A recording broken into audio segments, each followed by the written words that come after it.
Okay, I'm very excited for this because this has been a journey, but we're just at the beginning of it. So we're very excited to report everything that we've been finding out so far.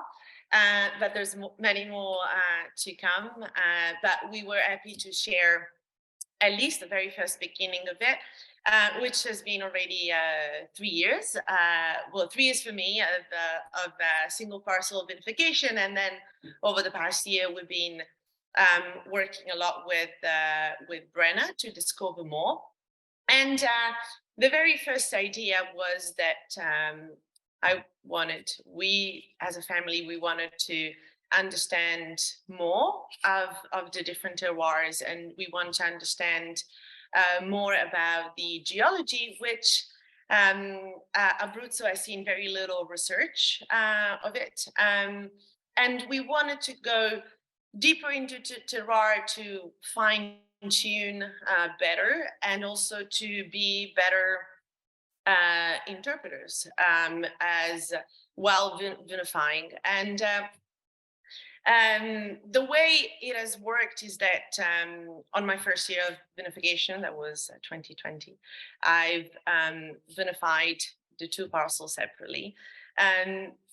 Because I felt it was right, with the possibility of then trying to see where those two were going, and then also with the possibility of postponing this decision.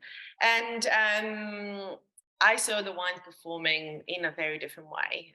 And then the wines were waiting in tank, and then 2021 harvest came, and again I vinified them separately.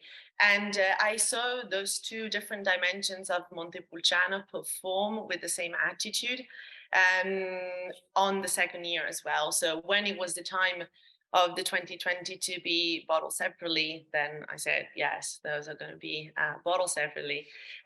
As for me, they had two very distinct characteristics that probably if blended, they would have lost.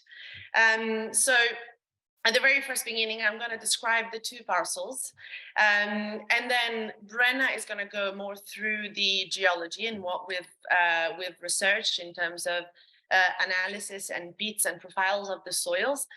And then we'll go more into the tastings, and probably some of you have already some wines with you, so we can go more into making the connection in between the terroir and how the wines are performing. As to start, those two parcels are called Casa Pepe and Branella. And as I said, they're the two oldest parcels of the estate. They're both in pergola. And then on the map also, Brenna has, you'll see geographically where they're located. But for everyone who's been at Pepe, has seen over the terrace overlooking the Casa Pepe vineyard. And Casa Pepe is the vineyard right in front of the house, has a dimension of 0.8. And he's the most historical parcel because he was the grandfather of my grandfather who planted the vineyard. So when grandfather started winemaking, he started with Casa Pepe parcel being very old. And then he decided to rip it off and then replant. As he replanted, his grandfather being a very good at grafting, he decided to, as a very old tradition way of planting back in the days, he decided to plant the rootstock, wait for the rootstock to grow and be normally at a diameter of 2 centimeters, and then graft. And as he grafted, he went to look for genetic materials all around the neighboring vineyard that he liked. So all the genetic vineyard material that was grafted onto Casa Pepe belongs to different parcels, and it's a mix of very diverse of genetics of Montepulciano onto the Casa Pepe vineyard. So this is also the parcel that every time I reproduce plants through muscle selection, I go get my genetic material from. This to me, it's very important because it has a pool of different genetics of Montepulciano that to me has a little bit the genetic heritage that Montepulciano means to us. Every time you have a lot of diversity, you build, in a way, resilience. So you have smaller bunches with very small berries, and some are very loose bunches, some are a little bit bigger and more compact. So every time you send them for a DNA analysis, as I did, they will all come out as Montepulciano, right? But then when it's getting close to harvest time and you're underneath the pergola and you look at them, then you see bunches that are all very different. And some are smaller, some are thicker skin, some are thinner skin. And so all that diversity for me, as I said, builds resilience, but also brings lots of layering and complexity and deepness to the Montepulciano. And I associate that with the idea that people have of Emidio Pepe Montepulciano. So the complexity of an old pergola. To me, that was the tank that grandfather was putting into the aging cellar every time he had the occasion to. So historically, that makes a lot of sense to me in my mind to think that that parcel has the genetic heritage of the estate, but also what made the personality and the characteristic of Pepe Montepulciano being the Pepe Montepulciano. And so let's say that grandfather started to plant the rootstock in 1970 and then grafted 2 years after. I think the vineyard was inscribed in the register in 1974. And basically that's it. So 0.8 on a south facing slope. A very important part is that as south facing, we have sun rising east. So you really see the very early morning sun hours. So there's a moment in which the sun catches underneath the pergola, and on one side of the pergola, the sun catches onto the bunches before going over the shades of the leaves, which is important to know because then it's not going to be the case on the pergola of the Branella vineyard. So let's say he receives a lot of sun hours from early morning to evening, and only the very first early morning hours are catching underneath, and everything else is on top of the leaves, so still creating lots of shade. Branella Vineyard, instead, which is on the other side of the hill, it's 2 hectares, and it's on a more flat area, I would say. It's a vineyard that has been planted in 1966, but has only been bought by the family in 1981. So has always been planted through muscle selection. But to me, it seems that the genetics are a little bit more uniform. As when you look at the shape of leaves, it's like there's a little bit more uniformity in the genetics of the parcels. And I don't know if you see a little bit the sun effect playing on the canopy, because it's constantly on top of the leaves, so the sun never catches the underneath really. And it's a big pergola that still, the plants, despite being so old, they still have a lot of vigor, and they're in incredibly good health. I think it's very important when we talk about this decision of single vineyard vinification of the 2 older parcels to talk about the pergola itself. Because the very older parcels were in pergola, and then the very young parcels that we've been planting just right now in March 2022 are again on pergola.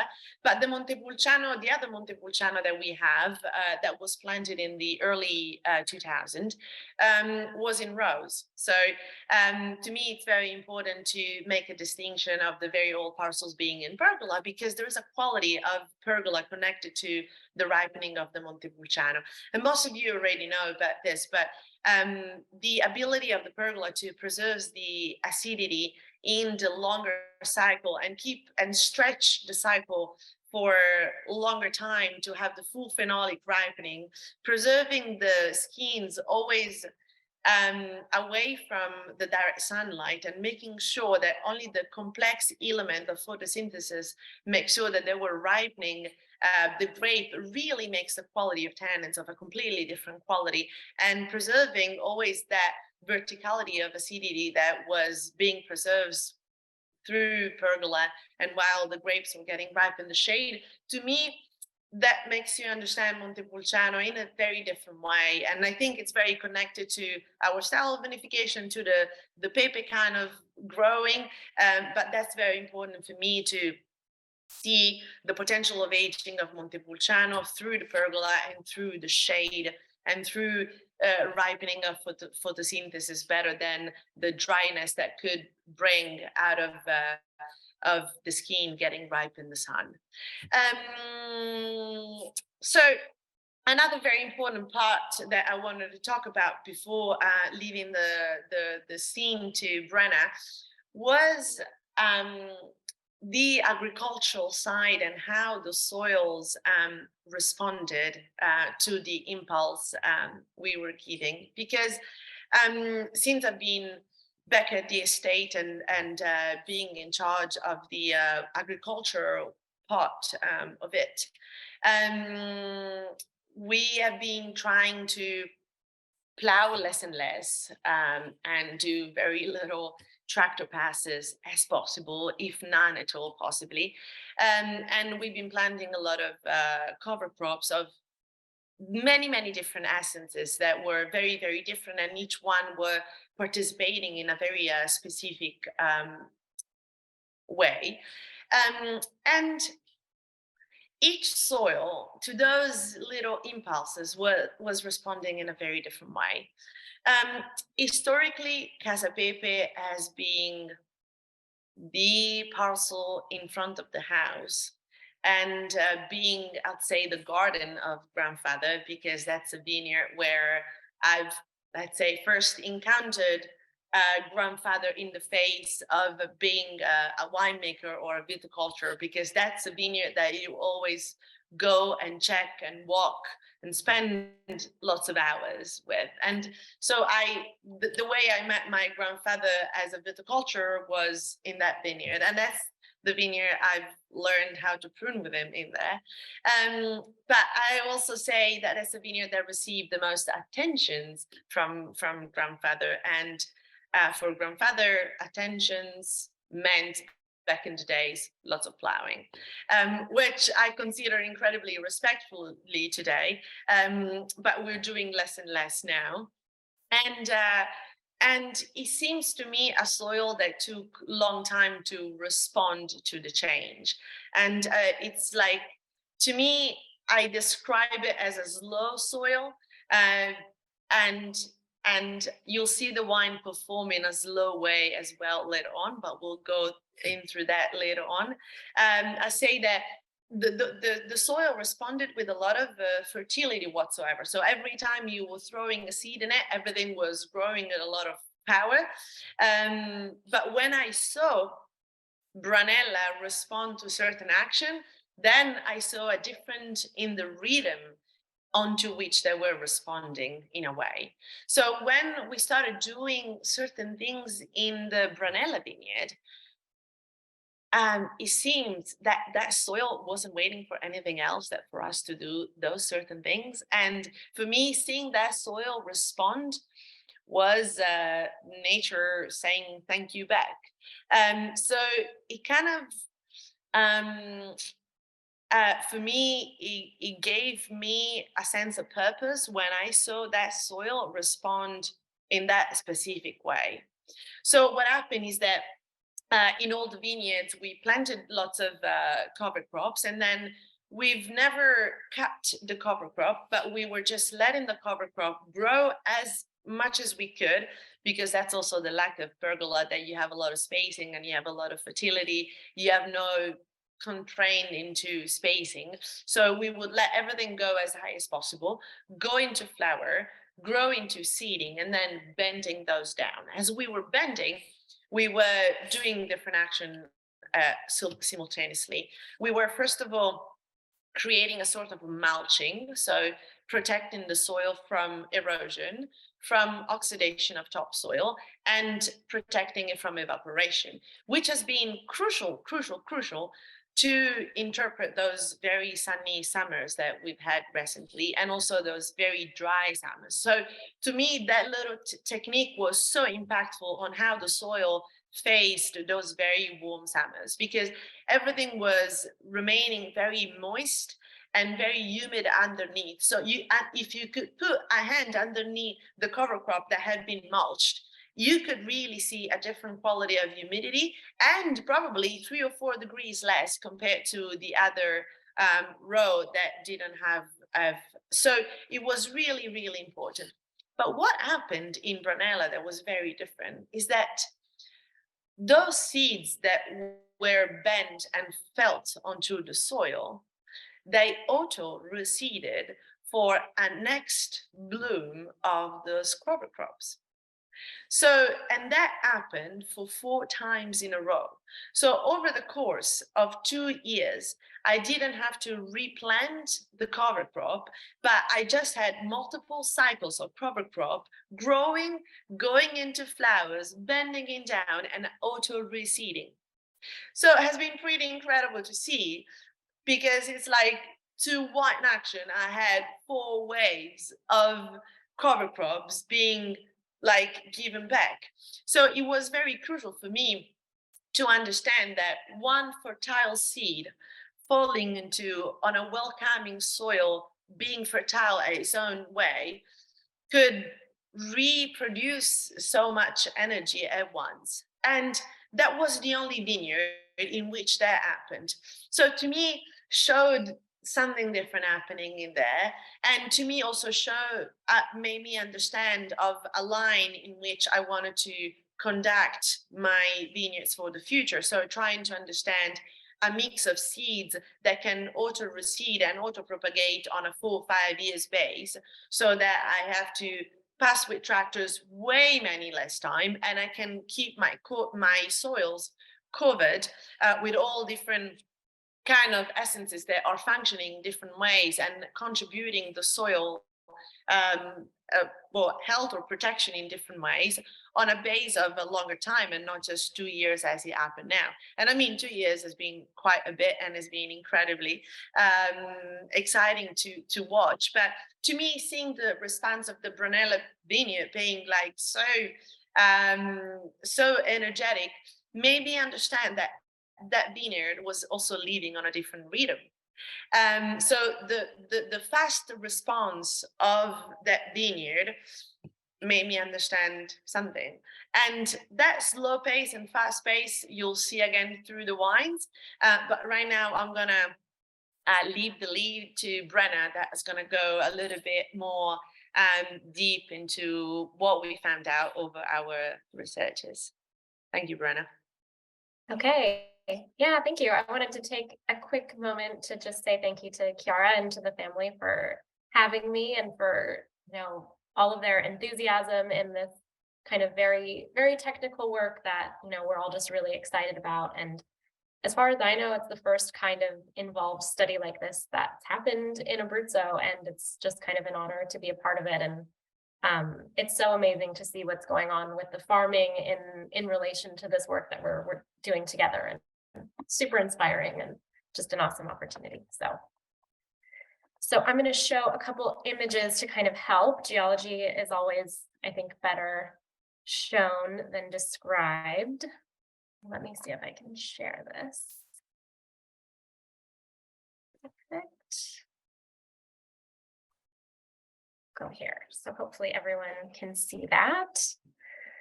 So we did our work together starting in August of this last year when we started our field work. And this is kind of our first round of results that we're going through now, and with the specific focus on the comparison of these two older vineyards. So really quickly, I'm going to kind of walk through a handful of different things, and just so you know what we'll talk about, we're going to take a moment to talk about the geologic setting of Italy and Abruzzo and the Emidio Pepe vineyard specifically. We'll talk about our methods for how we began this investigation, and then of course talk about what we found. So I always like to start off these conversations by talking about why we're talking about geology. I of course think it's fascinating, but it's a bit of a stretch in some senses for the wine industry. So I always like to say, we're talking about terroir, and we're talking about terroir as this whole system. And so geology is just one piece of this whole big system.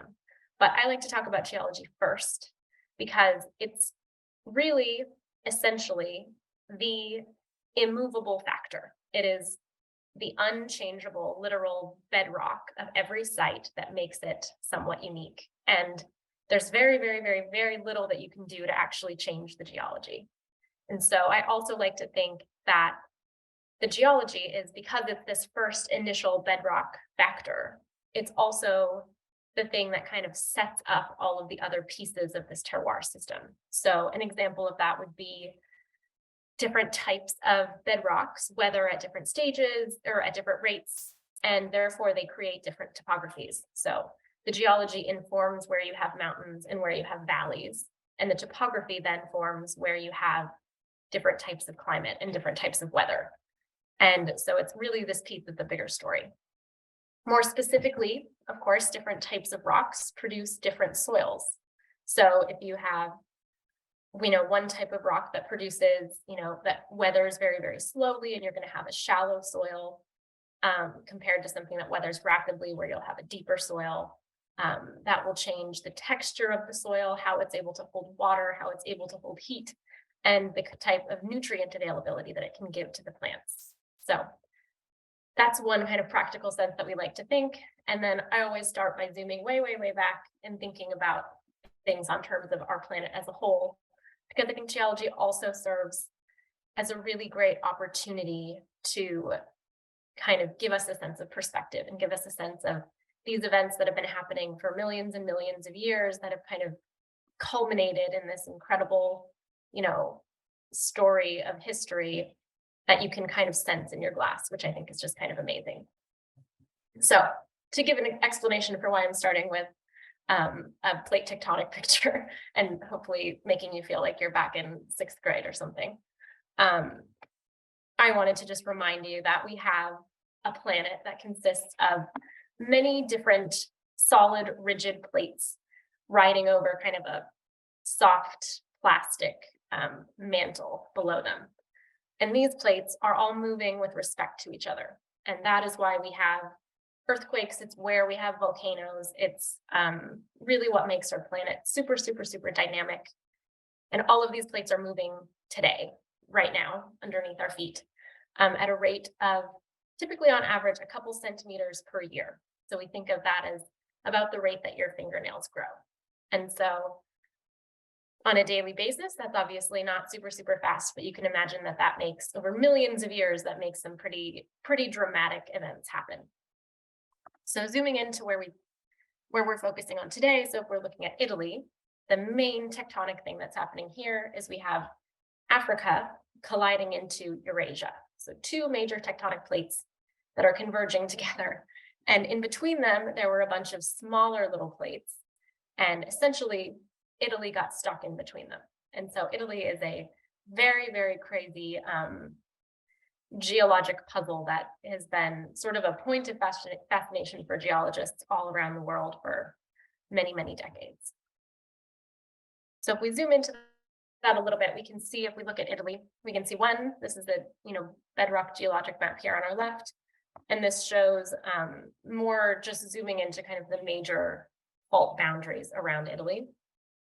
And you can see, again, the main point of this is just that it's very, very complicated. And I wanted to point out that Italy is really defined by two major mountain ranges. So we have the Alps here in the north. And then we have the Apennines that make this kind of central spine of the Italian peninsula. And of course, those mountains are created by this ongoing tectonic collisional activity. Over time, that means that they are the source of pretty frequent earthquakes. I believe there was a pretty major earthquake in the Abruzzo region in La Aquila in 2009. That was pretty devastating. And there have been smaller ones around the region since. And again, that's kind of just accommodating all of this movement that happens over millions of years. And it also, like I said, sets up the climatic and geologic setting for these vineyards that we're going to look into.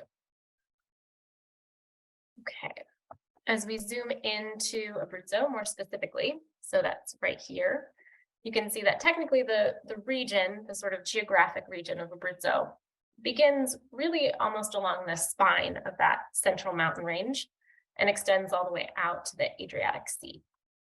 We can then geologically divide that up into a couple pretty simple rock units. So we have here the more mountainous part of the region where we have slightly older, probably about 7 million year old, pretty highly deformed marine sediments. And then as we get out closer to the Adriatic Sea, we have these slightly younger marine sediments that are usually what we call kind of marls and conglomerates and sandstones. Cutting through them, we have these little river, kind of like present day fluvial river terraces. And this makes up this kind of, we call it the hilly Piedmont region. And I think it's really interesting just in terms of thinking about, Italy, where we have this wine region of Piedmont up in the north. And we have really kind of an analogous thing going on here in Abruzzo. It is, again, we're looking at the Piedmont, the pediment of this major mountain chain that is approximately the same age and due to the same tectonic setting. Okay, so this is a little map that I found that just shows slightly, very similar but slightly different geologic zones over the actual wine region of Abruzzo. And so you can see that the majority of the vineyards in Abruzzo are on this kind of pediment region, although there are some that follow the Pescara River up in the mountains. This is the Montepulciano di Abruzzo zone specifically. So just to note that that is entirely on this kind of softer, younger, very gently uplifted marine sediment area here. Okay, so as we keep zooming in on more and more kind of specific areas to look at the Emidio Pepe vineyards, we find geologic maps that have more and more detail. The main point here is, again, we're looking in this area here, and we have that same setup. We have these young marine sediments that have been kind of cut through and carved by erosion, by kind of river erosion and basically just kind of things flowing off of those mountains to the west. And all of these red lines here are active to, somewhat geologically recently active fault areas, fault zones. Zooming in here, this map's kind of blurry, but they're really, really beautiful. These are kind of the older geologic maps, and this is where we can see the most detail. So we have the village of Terrano Nuovo right here. And here we have two cross sections that kind of give you an approximate view of what's going on below the surface. So we have the main geologic feature, as I said, it's written over here. Most of what's making up this area are called, heterogeneous, blue-gray, sandy clays. And that's what we see in most of the Abruzzo vineyards. Slightly younger than that, so above them, you can think of these things here at the top of the hills.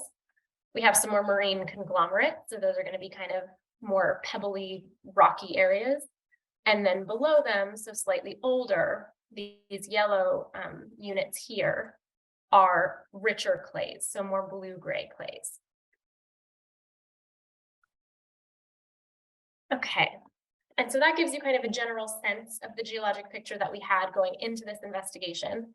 But, geologic maps are usually created on scales, on a regional scale that are meant to tell you a big story of a big region. And so our goal when we go to look into things specifically is to see what is actually there, for one, what does it actually look like to us? And what is the point? What is the point when it comes to farming and making wine? And what is the more specific information that we can pull out of these sites that can actually be particularly useful in the senses of viticulture and winemaking? So we did this work in August. It was pretty warm, which is always a good way to kind of understand what these soils look like under a very warm summer. And the first thing that we do is we pick out locations for soil pits. So we wanted to get a good sense of all of the vineyards that Emidio Pepe works with, so we can get a sense of kind of the average of the area, and then to do some more specific sampling as well. So we pick these soil pit locations based on, geology, vineyard performance, wine characteristics. So not just on the geologic maps, but on kind of everyone's collective areas of interest. So these are, I'm going to move my little box here. So these are the soil pits that we ended up digging over the course of a couple days. We did 13 different pit locations in 6 different vineyards. We ended up sending 21 samples out for kind of detailed soil analyses, and we chose 5 of them to do a specific clay investigation that's still ongoing. And again, our main goals here are to understand the general terroir of Abruzzo, what makes it up, what makes it unique, how does it compare to other regions in the world, and then to get a more specific kind of granular comparison of Branella and Casa Pepe. Okay, so our main findings in terms of general Abruzzo terroir is that we found a lot of these blue clay marls. They're really, really beautiful. They're often kind of fractured, as you can see here. So they fracture at depth. They could be kind of shallow soils. They're quite soft and dense, but they fracture at depth. And so you can see they get this beautiful modeling where there's this kind of like cyan blue and then golden, kind of perfectly complementary colors, golden colors that kind of show technically that there is a change throughout the year of kind of wetting and drying of these soils. Those cracks are super, super important because otherwise these clays can be pretty dense, pretty rich, and pretty hard to penetrate. So the cracks themselves allow for the movement of water, the movement of air, and of course the movement of roots through those profiles. They also have, what we found are pretty irregular but pretty common sandy layers and lenses. So areas where that heavy clay gets broken up by more granular sand that allows for a lot more movement of water and air. There's also these kind of crazy, they look like blue leopard print, like I often call them like speckled areas. We think these are the conglomeratic lenses that have been described in the geologic literature. And they're kind of amazing because they're described as like little limestone pebbles that are about this big, but they've sort of decomposed into this like limestone sand. So they're actually, instead of being little rocks, they're kind of like little grains in these little pockets. And they have a pretty significant effect on the chemistry and the texture of the soil in those areas. Okay, so on average, looking at kind of numbers and some pretty technical details, we won't be this technical all the time. But on average, these soils are not very rocky. There's a few percent, usually between 1 and 15 at the maximum percent gravels, and there tend to be very high percent clay. The soils are alkaline, meaning they're calcareous, basic or not acidic, with a pH of about 8.4, with an average active limestone of 6.7% and total limestone up to around 28.3 on average. The soils tend to be pretty consistent. So we're not looking at huge swings in terroir from site to site. We're not looking at like, there's a volcanic rock over here and a granite rock over here and a limestone rock over here. It's really more about understanding the finesse between and kind of the precise differences between one site to the next. And again, those things you can get, when you get really big swings in terroir, like something really acidic next to something really basic, or something with a totally different texture, it can be hard to understand what's controlling what because the rocks are so different. So in this case, it's really more about understanding, how does this sandy lens, how does this texture affect the actual growth of the vine? And in that case, it allows us to be really precise and to really understand some of the main drivers that are going on. As I said, we have, this is on average, the soils fall into about clay loam. And this is on a standard soil texture triangle. And we have more detailed information about what make up those clays and how strong they are to come at a future point. Okay, so diving in to Branella and Casa Pepe specifically, Chiara's already talked about this a little bit, but I wanted to pop in a slide here just so you can see where these two vineyards are. They're very, very close together, and just physically how unique they are from one another. So we have Casa Pepe here. I'm sure many of you have been. It's beautiful, to the agriturismo, and you can see this pretty consistent south-facing slope. It has a pretty well-developed slope profile. It's pretty consistent throughout. The elevation changes from about 200 meters at the very bottom corner here to about 224 at the top. Branella, just on this opposite hill slope over here, you can see it's much flatter. It has much more gentle kind of topographic undulations, and it has some different aspects to it as well. So you can imagine, as Chiara was saying, how they hit the sun a bit differently, especially when you consider the pergola sitting on top of these kind of gentle slopes versus more steeper south-facing slopes.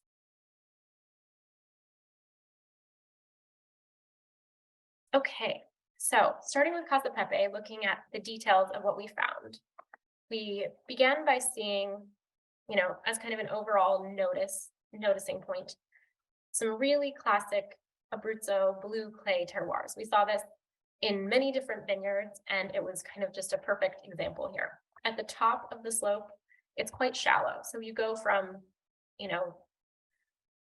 probably about 20 centimeters or so of kind of loose soil straight into this pretty hard, not hard in the sense of like rock hard, but dense clay bedrock material. It's fractured. You can see some of these little golden mottles throughout it, and you can see that the roots make their way down about halfway through the profile. So on the top, really quite lean over these blue marls that are quite dense. And then at the bottom, again, if you can see this here, we have some of this clay material, but it's much deeper. It's a very classic slope profile where a lot of that material from the top of the slope is washed down to the bottom. So we have a deeper active soil profile on top. And then we have one of these like really, really distinct, beautiful speckled layers here. It's pretty unconsolidated, so it's pretty loose. It's pretty lush. Like all of this allows for water and air and nutrients to really kind of fill up all of those spaces and move through it. And you can see some really big, really strong roots that kind of make their way through it. On average, Casa Pepe is higher in clay, and it's a little bit rockier. It's more strongly calcareous, so it has a bit of a higher pH and more active lime compared to Branella. And kind of perfect example of this like leopard spots at the bottom. Okay, so looking at Branella, here we see more varied terroirs. So in this case, we actually think that we see at least 2 to 3 distinct geologic zones. Possibly more, maybe some are kind of related to each other. We'll see more about that with further investigations. And there are some classic, again, we have some of these speckled blue marls. Some of these speckled blue marls here, this is actually at the top of the slope. You can see generally the soils are quite a bit deeper. And we get this, something that we saw in many vineyards. In this case, it's a little bit more blue. Those speckles were a little bit more sandy, but comparable. And then we have these totally different zones of these kind of really sandy lenses that tend to have more of a neutral pH. So in some of these areas, the soils were actually, we say like decarbonated. So they don't, react when you pour acid on them. They don't have any active lime in them essentially. And there again, this is kind of a different geologic unit, totally different kind of behavior. On average, like I said, these are sandier, but on average, all of the sites in Branella are a bit sandier in comparison to Branella and in comparison to the average across all of the vineyards. They're lower in clay, and like I said, a little bit lower in their rock percentage. Though the values are low, so we don't know how significant this is, there are some higher amounts of kind of trace iron and manganese in the soil as well. Most sites, even here towards the top of the slope, have pretty deep soils. And so there's really a lot of potential for, really prolific deep rooting zones, especially. And I think that's kind of my interpretation of where Chiara's seen some of this really quick, these quick changes to her agricultural practices, is that these soils are super, super ready and kind of rearing to go. They have the space for it. They're ready to provide. So I'm just going to go through a couple little infographics here, just in case you're more of a visual learner. So these are kind of the same thing. So this is just looking at soil texture. So we have clay, silt, sand, and rocks. These are the average values for Casa Pepe, Branella, and for all of the samples that we took. So again, you can see Casa Pepe a bit higher in clay percent, lower in sand percent, and higher in rock percent. And Branella quite a bit higher in sand and a bit lower in clay. We're not talking crazy swings. Like I said, we're not talking about totally different geologic zones here, but these are most certainly significant to the behavior of the vine. And I think, as you'll see in the wine, definitely significant to the result in the wine as well. Just so you can see really quickly here, all of the samples. We did quite a bit more sampling in Branella. Casa Pepe was one of our last sites, so it was pretty well documented by that point. But you can see that these averages actually stack up on most samples. So they about stay the same. Branella is always a bit higher in sand. Casa Pepe is always a bit higher in clay. Just to point out some chemistry as well, in case you're interested. Here are the numbers behind it. Like I said, there's a pH difference. So here you can see the average. So you can also see when one of these is blue and one of these is red, that means that one is on the high end of all the samples and the red one is on the high end of all the samples and the blue one is on the low end of all of the samples. So Casa Pepe, higher pH, higher active lime. Branella, higher in iron and manganese. And these are the kind of things that, as we begin to understand the vineyards more specifically, we'll start to understand these numbers a little bit better too. And that's about it. So we have a little summary of all of these things that I've just said here. I believe we've also put together a summary of these things that you'll see, that you'll be able to see in as kind of a summary after all of this. So you'll see everything together.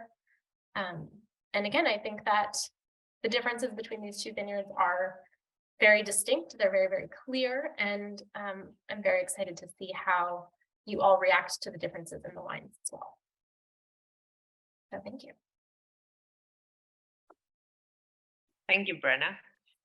That was insightful. So when we started to go a little bit deeper, I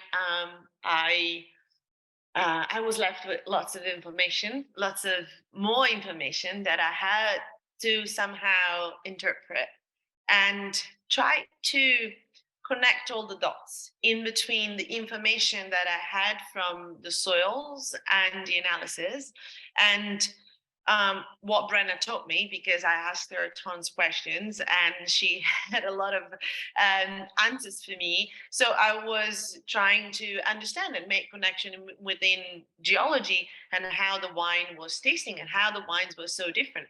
Because what happened is that it was quite cool to see the wines kind of perform differently, but also when I vinified 2021, those attitudes kept being the same in the two wines. And then with the 22, now that even are in tank, are still incredibly young, those differences are impressively enhanced.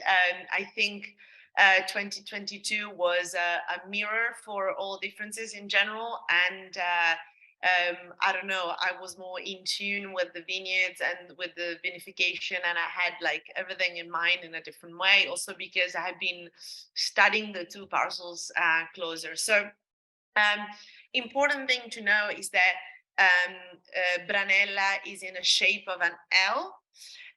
So let's say the higher part, the top part, to me makes a wine that it's very juicy. It's very vertical, has a skeleton and a verticality that it's very high toned. And then the more horizontal side, in a way, I think maybe because the plants are very old and they're starting to suffer a little bit more, makes a bunch that is very sparse and the berries are very thin, very, very small. And it makes like an ancestral expression of Montepulciano. The tannins are very austere, tight, thin, solid, firm. You have a lot of acidity, but no pulp almost. And then on the higher part, you have more juice, more plumpiness, but always remaining on a thin vertical kind of expression.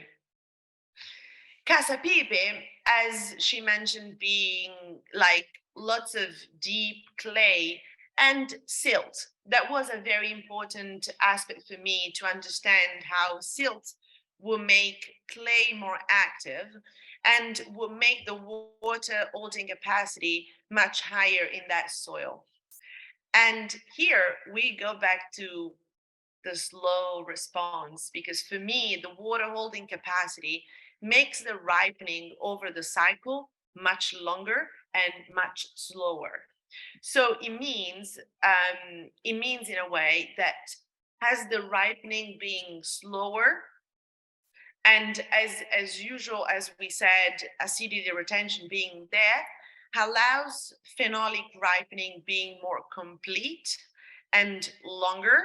So to me, the combination of deep clay, long ripening, and water holding capacity, allowing the soil to be cooler and to have the plant have always access to water despite being very warm. That's why Casa Pepe never suffers heat or very warm summers, even in 2021, because of the water holding capacity. And also because high quantity of organic matter. Like we saw a lot of microbiological activity being performing and being a very good communicator of roots exchange and making organic matter available to the plant. And so the roots are like navigating in a lot of good food to eat. But to me, that accessibility to nourishment, accessibility to water, long ripening, and cooler soil temperature allows a very dense, profound, and layered expression of tannins.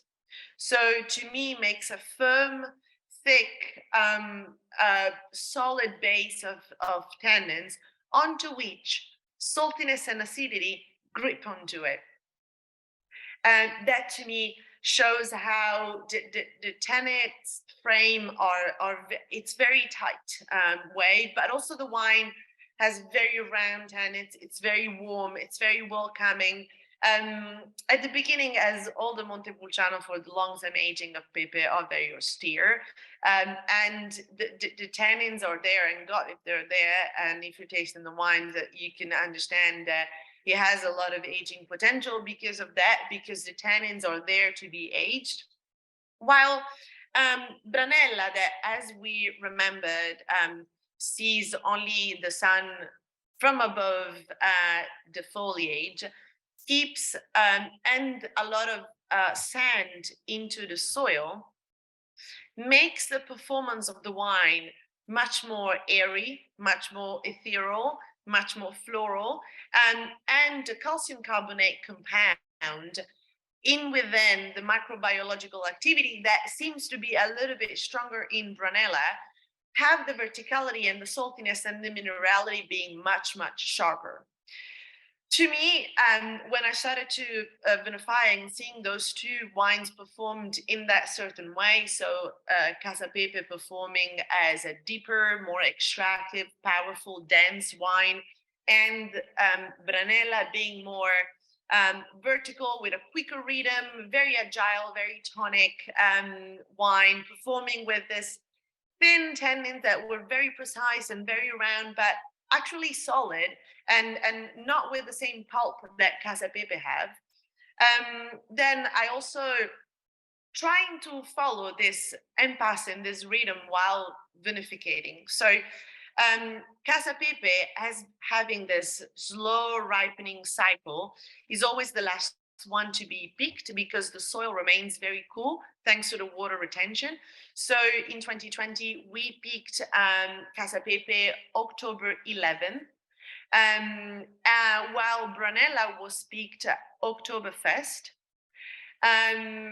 They were both handy stemmed, and Casa Pepe has been macerating for 5 days. Branella has been macerating for 7 days.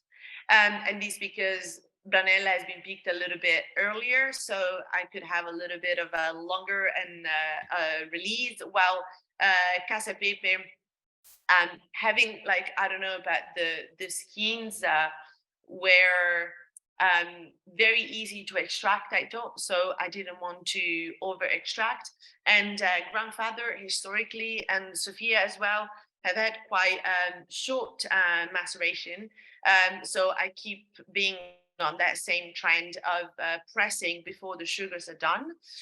Both were pressed with a vertical basket press, which we love and we've always loved. But to me, that kind of different performance of slow pace wine of Casa Pepe as a slow ripening and a slower moving soil, and a faster rhythm wine, a wine like Brunella that it's moving very fast in the glass, that has a lot of verticality, lots of tonicity, those thinner tannins, more verticality. You'll see them performing in the glass in a very different attitude and a very different dimension. Makes sense for me to keep bottling them separately, but also have a distinction in within how you drink them, because now that we are releasing them for the first time, I feel they're very young, first of all, but also there's a lot of potential in them, and there's a different kind of potentials. To me, Casa Pepe has a 30 years old potential, so that is definitely the one that I would recommend, or ask you, and then ask the client themselves to hold on to them for as long as they can, because that's what it deserves to be, having the complexity, keeping resolving, because as we said, the soil and then the ripening and then the wine moves at a very slow pace, while Brunella, that lives on a different rhythm, I think has a different kind of accessibility. So now you kind of catch a different aspect of Montepulciano that is easier to read in a way for me, while like that agility performs in a very virtuous way in the glass for me. The quantity that have been produced, because the vineyards clearly have different surfaces. Casa Pepe is 0.8, but some of the plants are producing very, very little. So in 2020, we produced 3,000 bottles in total. Branella, that, as I said, is like bigger, it's 2 hectares, but also some of the plants are incredibly bigger despite the age, and has produced 9,000. So on the allocation, you kind of see the amount being split 1/3 and 2/3. And again, like you'll see a little bit of like different performance in the glass that to me kind of shows pretty much how it's nicer that the wines are approached in that order in a way. 2020 was also the first year in which I managed to get some Sagrera corks finally after a long time. Branella, or part of Branella, has been bottled onto the Sagrera corks. So you'll see I bottled with 3 different producers, clearly to diminish the possibility of bad luck. But I'm very happy. So Casa Pepe, it's on ND Tech Amorim, and Branella is on Sagrera. So I think I'll keep it that way because I don't know, but it seems that Sagrera brings out a different tonicity out of the wines, and Amorim tends to be a little bit more neutral. So Casa Pepe, that has already plenty of tannins, I'll try to leave it alone, while I'll have Sagrera play a role onto the Branella. For me, as an ending thing, I see them as 2 different polarities of Montepulciano. It was a learning curve for us, big time, and it was incredibly challenging and passionating. In 2022, we've improved the quality of our destemming technique. So it's always a hand destemming, but I've designed little tanks that are auto unloading by gravity. So that preserved even better the integrity of skins that we had during fermentation.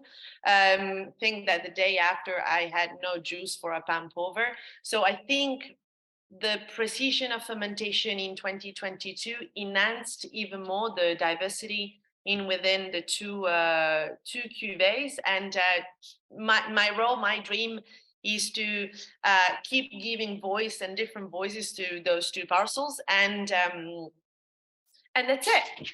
Well, first of all, thanks to Brenna for all the work, for coming out to Abruzzo. And for all of you who decided to spend your Friday afternoon with us, enjoy the weekend. And I'm very excited for the release. And yeah, looking forward for the next. Thank you, Brenna. Thank you all.